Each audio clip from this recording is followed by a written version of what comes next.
बिस्मिल्लाहिर्रहमानिर्रहीम, अस्सलाम वालेकुम। आज आपके साथ होममेड लिक्विड ग्लूकोज की रेसिपी शेयर कर रही हूँ। इसे बनाना बहुत आसान है, इजीली बन जाता है, क्विकली बन जाता है और बिल्कुल बाज़ार जैसा लिक्विड ग्लूकोज आप घर पर बना सकते हैं। मिठाइयों में यूज़ होता है ये।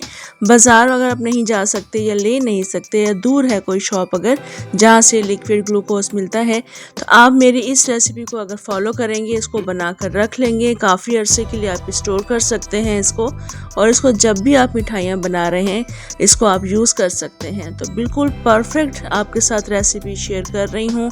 बाज़ार जैसा लिक्विड ग्लूकोज आप घर पर बआसानी बना सकेंगे।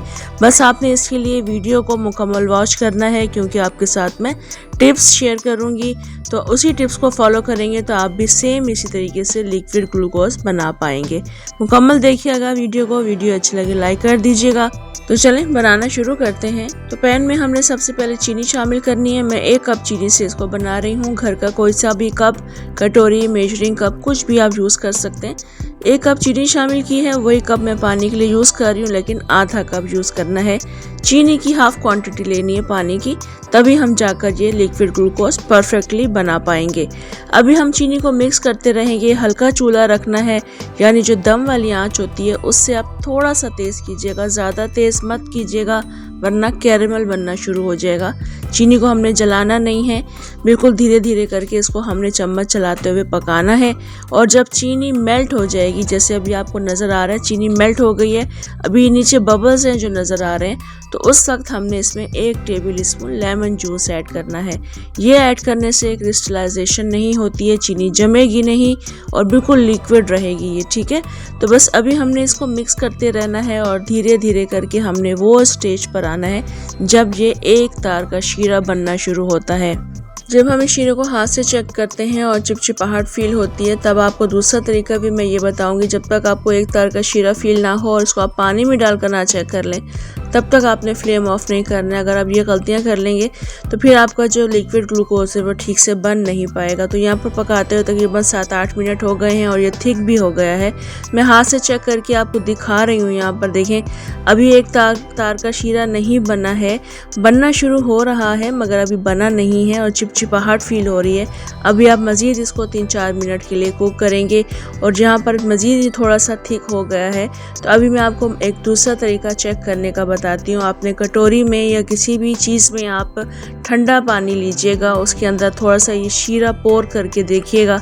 अगर गुठली बन जाती है, एक ही तरफ ये जमा रहता है, इट मीन्स ये बिल्कुल परफेक्टली डन है।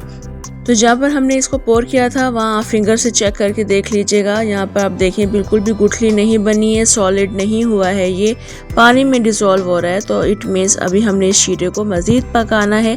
तो यहाँ पर देखिए मैं उंगली से इसको थोड़ा सा उठाकर दिखा रही हूँ, थोड़ा सा ये जमना शुरू हुआ है, कम्प्लीटली नहीं जमा है। तो बस दोबारा से पकाएंगे इसको तकरीबन 4-5 मिनट के लिए। तो धीरे धीरे करके मैंने इसको मज़ीद हल्की आंच पर 4-5 मिनट के लिए पका लिया है। थोड़ा सा थिक हुआ है मगर ज़्यादा थिक नहीं हुआ है। मैं पहले फिंगर से चेक करती हूँ, उसके बाद पानी में डालकर देख लेते हैं। तो यहाँ पर फिंगर पर भी आप देखें कम सही से इसका एक तार का शीरा नहीं बन रहा है, तो इसको मज़ीद पका लेंगे 4-5 मिनट। पकते हुए इसको 4-5 मिनट मज़ीद हो चुके हैं। दोबारा से मैं इसको फिंगर से चेक करूँगी और फिर पानी में इसको डालकर देखेंगे। तो यहाँ पर देखें बिल्कुल परफेक्टली हमारा एक तार का शीरा बनना शुरू हो चुका है। बस ऐसी कंडीशन होनी चाहिए। उसके बाद पानी में भी डालकर चेक करना है। अगर इस तरह की कंडीशन आप फिंगर से चेक करते हैं और पानी में नहीं चेक करते, तो पानी में लाजमी चेक कीजिएगा, क्योंकि पानी में हमें सही अंदाज़ा हो पाएगा। ठंडा पानी लेना है किसी भी बर्तन में और उसमें थोड़ा सा ये शीरा आप ऐड करके देखिएगा। तो ये देखें यहाँ पर आपको शायद नज़र आ रहा हो स्क्रीन पर, ये जमना शुरू हो चुका है, यानी ये लिक्विड ग्लूकोज हमारा इस वक्त बिल्कुल रेडी है। तो बस अभी हम चूल्हा बंद कर देंगे और इसको कंटेनर में ऐड करेंगे।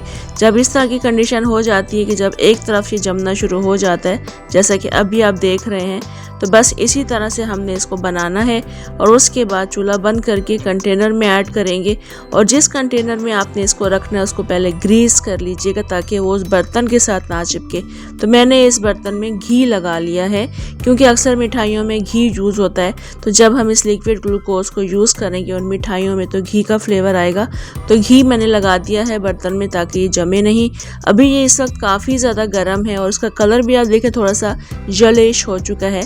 आपने बर्तन में जिसमें हम कुक कर रहे थे उसमें आपने देखा था बिल्कुल वाइट कलर का था, मगर इस बर्तन में आप देखें यहाँ पर थोड़ा सा येलो लग रहा है। थोड़ा सा चीनी का भी फ़र्क होता है जिसकी वजह से ये येलो हो जाता है। तो मैंने इसको 1 घंटे के लिए फ्रिज में रख दिया था और 1 घंटे के बाद आप देखें बिल्कुल लिक्विड ग्लूकोज जो हम बाज़ार से लेते हैं सेम उसी तरह का ये बन चुका है। हाथों पर पानी ज़रूर लगा लीजिएगा वरना ये हाथों से चिपकना शुरू हो जाएगा। पानी लगाकर मैं इसको बाहर निकाल रही हूँ बर्तन से और आप अभी इसकी कंडीशन देखिएगा, बिल्कुल परफेक्टली बाज़ार जैसा ग्लूकोज आप इजीली घर पर बना पाएंगे। तो यहाँ पर देखिए मैं इसको स्ट्रेच कर रही हूँ, बिल्कुल बाज़ार जैसा ग्लूकोज बनकर तैयार हुआ है। बाज़ार अगर आप जा नहीं सकते, ले नहीं सकते या दूर है कोई शॉप और इसको आप लेकर आप काफ़ी दिनों के लिए स्टोर भी करना चाहते हैं तो घर पर ये आसान सी रेसिपी ज़रूर ट्राई कीजिएगा। जो टिप्स मैंने आपको बताई हैं ज़रूर फॉलो करनी है। बिल्कुल परफेक्ट आप बाज़ार जैसा ग्लूकोज घर पर बना पाएंगे और किसी भी कंटेनर में रखेंगे या फ्रिज में रखें, बाहर रखें, ये ख़राब नहीं होगा और आप इसको मिठाइयों में यूज़ कर सकते हैं, डिज़र्ट्स में यूज़ कर सकते हैं जिसमें ये यूज़ किया जाता है। तो बस अभी आप देखें इसकी कंडीशन बहुत अच्छा, बहुत ज़बरदस्त हमारा लिक्विड ग्लूकोज रेडी है। तो बस अभी मैं इसको कंटेनर में रखकर फ्रिज में रख दूंगी और जिस वक्त भी मुझे कोई मिठाई बनानी होगी तो मैं इसको यूज़ कर लूँगी। तो सेम रेसिपी को ज़रूर आपने ट्राई करना है, फॉलो करना है। बहुत अच्छे तरीके से आप लिक्विड ग्लूकोज घर पे बना पाएंगे। आपने मुझे कमेंट, लाइक और शेयर भी ज़रूर करना है। इजाज़त दें मुझे, इंशाल्लाह दोबारा आऊँगी एक और बहुत मज़ेदार रेसिपी के साथ। अल्लाह हाफ़िज़।